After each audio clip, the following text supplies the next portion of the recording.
I thought I had failed at life. For years, I did everything the self-help gurus told me to do. I manifested my dreams.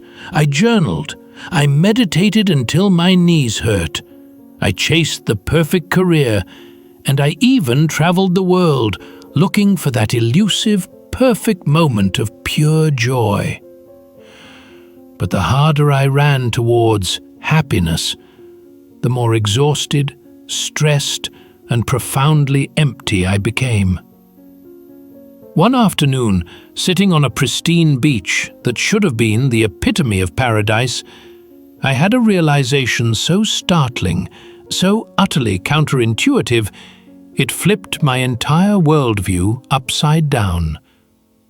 If you are watching this right now, chances are you are also trapped in the perpetual cycle of chasing. And what I discovered is the single catastrophic reason why you are guaranteed to fail in your pursuit of lasting joy. Hello everyone, and welcome back. Thank you for tuning in today, because this story is perhaps the most important realization I've ever shared. It began during my perfect year, the year I finally quit my high-pressure job, started freelancing, and moved to Southeast Asia, specifically Bali. Everyone on Instagram thought I was living the absolute dream. They saw the smoothie bowls and the sunset views, the yoga sessions, and the deep, meaningful conversations with fellow digital nomads. What they didn't see was the constant low-grade terror gripping my chest, a desperate fear that I wasn't being happy enough to justify this radical life change. And that pressure was an invisible chain, heavier than any corporate desk job I had ever worn. The problem, as I would later understand it, wasn't that I wasn't grateful for the view. The problem was that I had elevated happiness into a mandatory destination. It wasn't an occasional experience, it was a required state of being that I felt obligated to achieve and maintain at all costs. This mindset turns joy into an exhausting, high-stakes performance where any moment of sadness, boredom, or stress feels like a personal, moral failing. I started treating my emotions like an Instagram feed, filtering out anything that wasn't aesthetically pleasing or validating to my curated identity as a fulfilled person, leading to profound internal dissonance. I vividly remember the day this illusion started to shatter. I was on a tiny island off the coast, famous for its perfect white sand and turquoise water. I had specifically chosen this place because I thought, surely here I will finally feel the peace I'm seeking. I spent 2 hours trying to capture the perfect picture, a picture that screamed tranquility, but the whole time I felt utterly tense. My shoulders were hunched, my jaw was tight, and my mind was racing through my to-do list for achieving fulfillment. I wasn't experiencing the moment, I was documenting the required evidence of the moment. It struck me that I had become a professional collector of happiness moments, not a participant in life itself. I was ticking boxes. Meditate? Check. Write 3 gratitudes? Check. Eat nutrient-dense foods? Check. But every box I ticked only increased the pressure on the next moment to deliver an even greater hit of dopamine. This wasn't life. It was an incredibly strict, self-imposed regime where the primary goal was emotional perfection, something that simply doesn't exist for human beings living in a chaotic world. The deeper I went into the chase, the more elusive the prize became. That evening, I did something I hadn't allowed myself to do in years. I completely collapsed. I wasn't crying tears of sadness or joy. I was crying tears of pure physical exhaustion from the relentless effort of pretending I had everything figured out. That collapse was terrifying because it contradicted my entire brand. If I wasn't happy here, on this beautiful island, surrounded by tropical warmth, then where on earth was happiness hiding? I felt like a failure because society, and the self-help industry specifically, had convinced me that happiness was always attainable if only I tried hard enough. This is the toxic lie we are sold. Happiness is a goal you can sprint toward and then hold on to forever. It turns out that belief system is not designed to help us live better. It's designed to keep us purchasing the next book, the next course, or the next exotic trip, always searching outside ourselves for a feeling that is, by its very nature, transient and fleeting. We are conditioned to believe that discomfort must be immediately neutralized, that anxiety must be medicated or journaled away instantly, instead of simply accepted as part of the human experience. I sat there, watching the waves crash in the dock, and realized the truth that hit me like a physical punch. The pursuit of happiness is the number one cause of unhappiness. Let me repeat that, because it's the core of the whole realization. The relentless pursuit of feeling good is what makes us feel chronically inadequate. When you make happiness the primary objective, every other feeling becomes an obstacle, a signal of failure, or an enemy to be conquered, rather than a natural part of the emotional spectrum. It's like trying to catch a shadow. The faster you run, the faster the shadow retreats. The moment you stop running and simply look around, the shadow and the light that casts it is suddenly visible everywhere. My breakthrough wasn't finding a better method for achieving joy.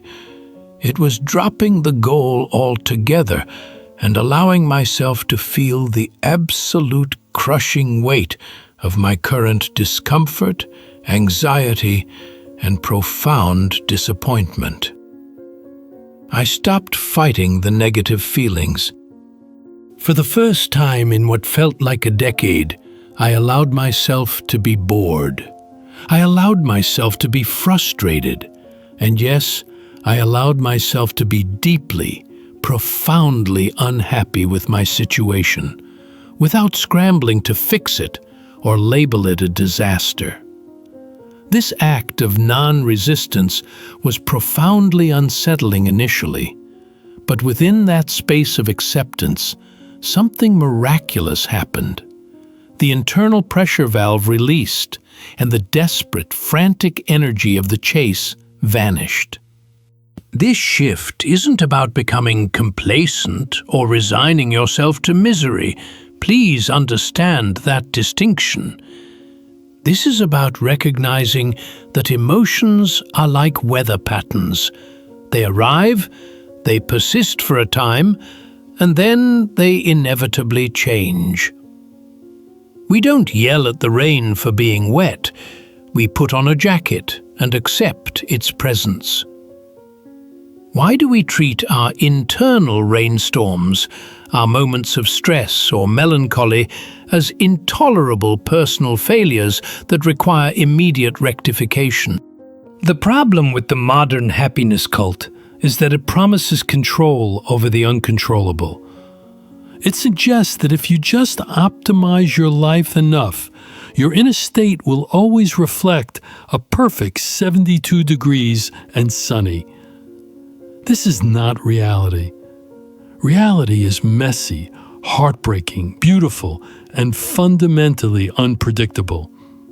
When we demand perpetual sunshine, we are constantly traumatized by the necessary arrival of clouds and storms. So, what did I do? I made a radical choice. I decided to replace the pursuit of happiness with the cultivation of meaning and presence. I shifted my focus from how I felt about my life to what I was doing and how I was showing up for the people and work that mattered to me, regardless of my emotional state that day. This was a profound, life-altering change. Meaning, unlike happiness, is robust. Meaning doesn't require a sunny day or a perfectly calm mind. Meaning persists through difficulty. When you dedicate yourself to a cause, a craft, or a relationship that is bigger than your momentary feelings, your emotional life might still fluctuate wildly, but your sense of self-worth remains stable and grounded. I started small. I stopped tracking my mood in my journal. I stopped asking myself 5 times a day, "Am I happy right now?" That question is a trap, because the act of evaluating the feeling instantly pulls you out of the experience. Instead, I started asking, "Am I fully present in this conversation? Am I giving my full attention to this task?"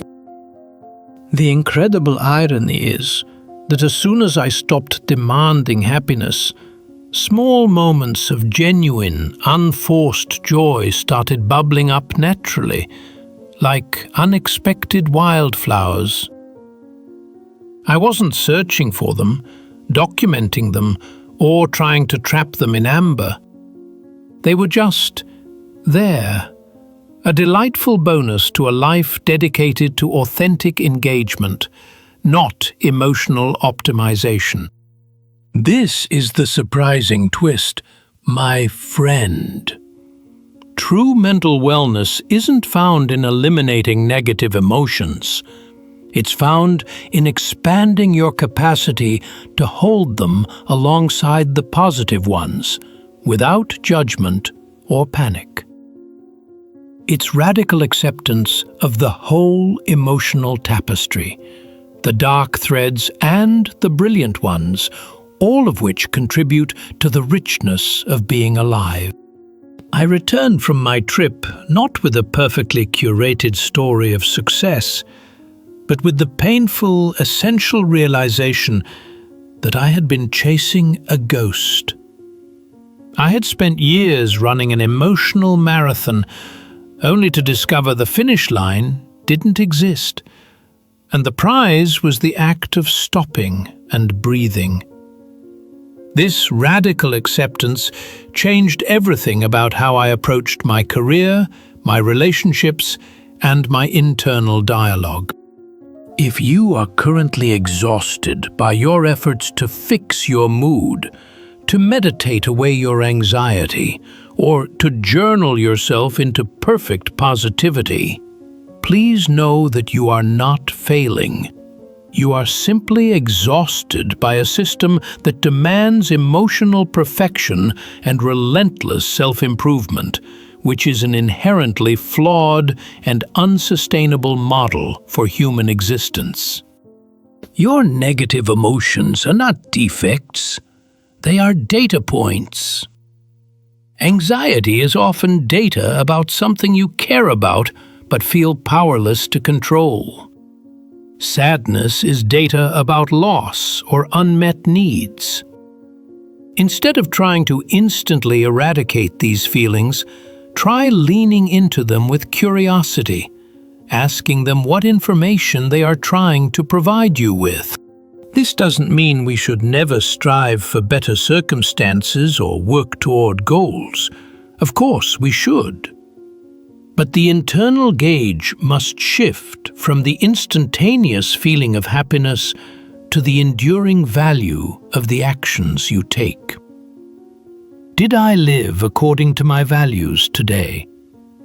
That is a far more useful and grounding question than, did I feel ecstatic today? The self-help industry often capitalizes on our deep-seated fear of pain, teaching us to flee from discomfort as if it were a mortal threat. My greatest lesson was learning to sit still in the face of discomfort, realizing that while it is unpleasant, it is not deadly. And often the things we learn in that stillness are more valuable than any fleeting moment of bliss. Think about it. The happiest people aren't the ones who never experience sadness. They are the ones who don't fear their sadness. They know it will pass. They don't try to force themselves back into joy because they understand that joy will arrive again on its own schedule, unbidden and often unexpected. We have been sold a bill of goods suggesting that our default state is miserable and requires constant optimization to be acceptable. That's simply not true. Your default state is present, and in presence, all emotional possibilities exist, including profound contentment, which is quieter and far more stable than the manic high of happiness. My life is still full of stresses, deadlines, and moments where I feel utterly overwhelmed or disappointed. But the core difference now is that those moments are no longer a signal that I've failed at life. They are just a signal that I am a human being, participating fully in the complexity of existence. If you take one thing away from my story, let it be this. Stop chasing the sensation of happiness. Stop viewing your current emotional state as a problem to be solved.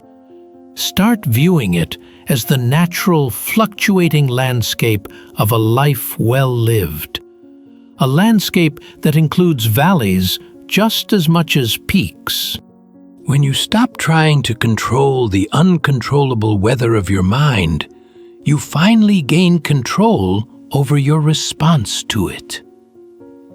You stop paddling furiously against the current of emotion and start floating, trusting that the river will take you where you need to go, even if it's a temporary detour through a gloomy swamp.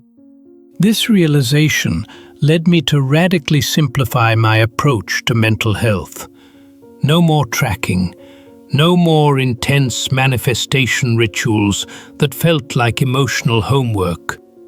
My new mantra became, show up, do the work, and accept whatever mood arrives with you. This simple shift created more peace than years of intense self-optimization. When I finally allowed myself to be okay with not being happy all the time, I freed up an enormous amount of mental energy. That energy was immediately redirected into creative projects and deeper relationships, which, incidentally, are the actual ingredients for long-term fulfillment, not happiness itself.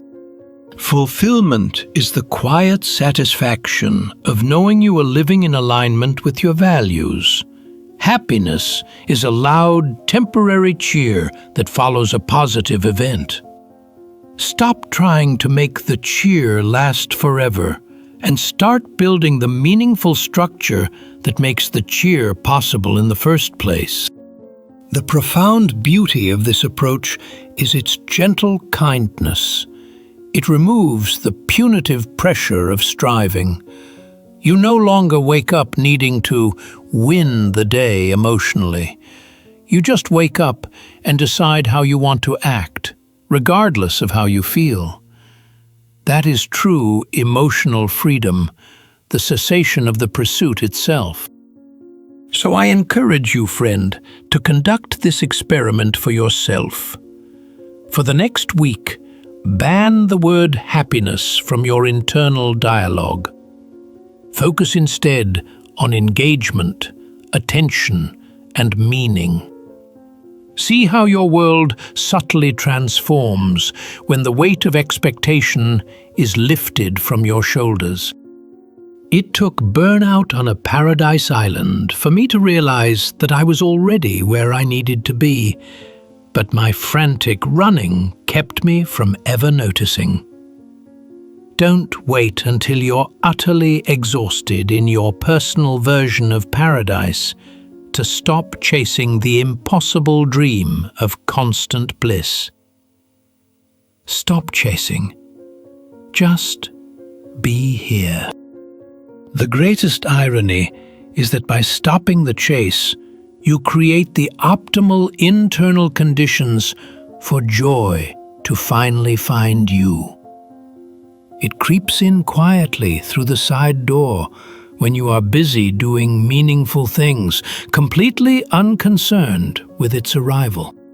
If any part of this story resonated with the exhaustion you feel from trying to be happy 24/7, please consider clicking the like button and sharing this revelation with someone else who might be running too fast.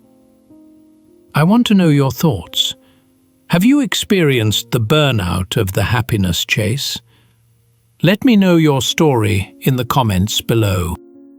This journey towards radical acceptance is ongoing, and I am so grateful to share it with all of you.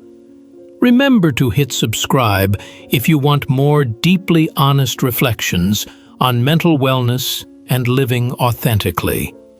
Until next time, take a deep breath, stop running, and just be kind to yourself. We'll talk soon.